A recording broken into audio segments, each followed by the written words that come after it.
This is... Saan may F done? Hindi ako pro pagdating sa football.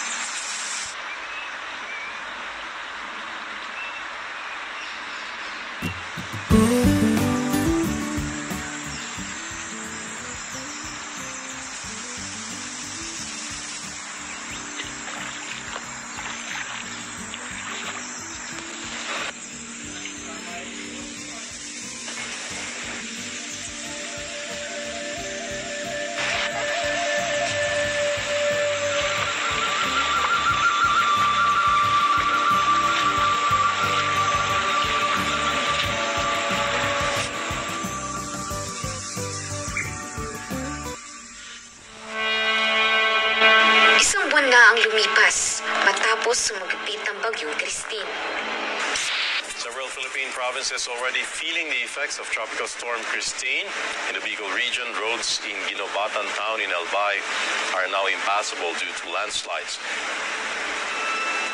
Isang larawan ang gumising sa damdamin ng libo-libong tao sa social media.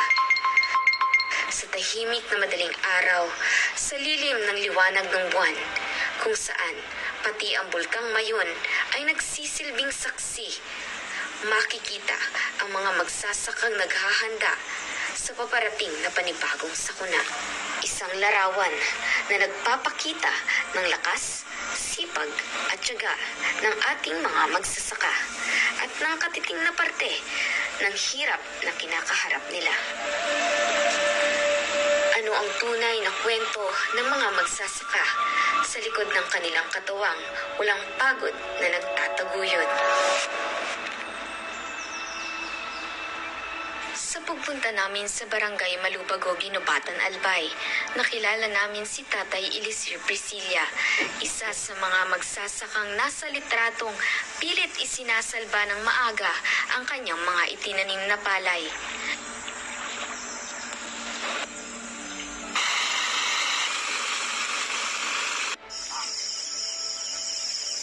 Kasi kuhan si Elisir na Priscilla, taga di sa Malubago.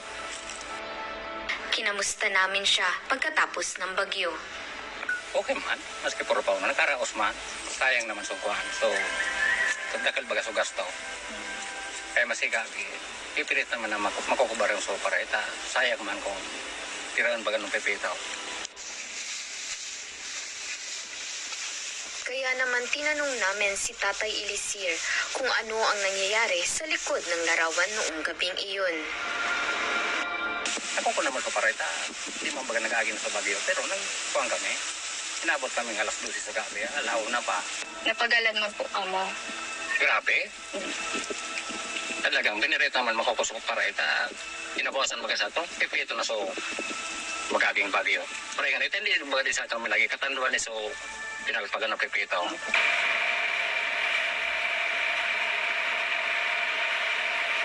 Paanay man ako ng sa da flores na ginagamit ko sa likod para makita ko sa pagsalang ko sa freezer. Muna sa nakatabang sa amon sa da flores Tapos ay man yung bulan. Kaya medyo maliwanag man sa wading area yan Kaya tapos naman kami maski puro pauno.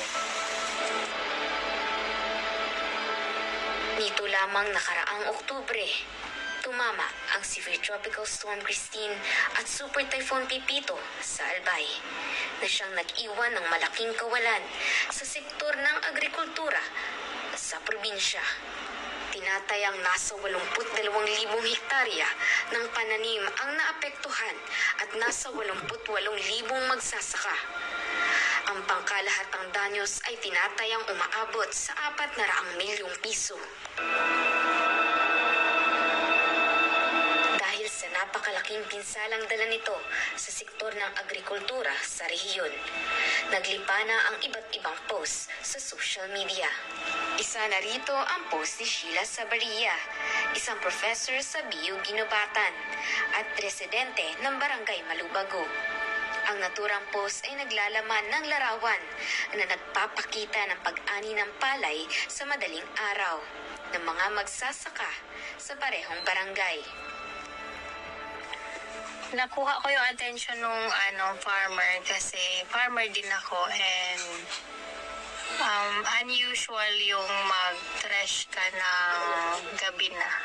And syempre as a farmer, nandun yung damdamin mo din sa kapwa farmer na yung struggle niya sa pagpa-farm and gusto niya i-save yung kanyang harvest. So yun yung nakakuha ng attention ko.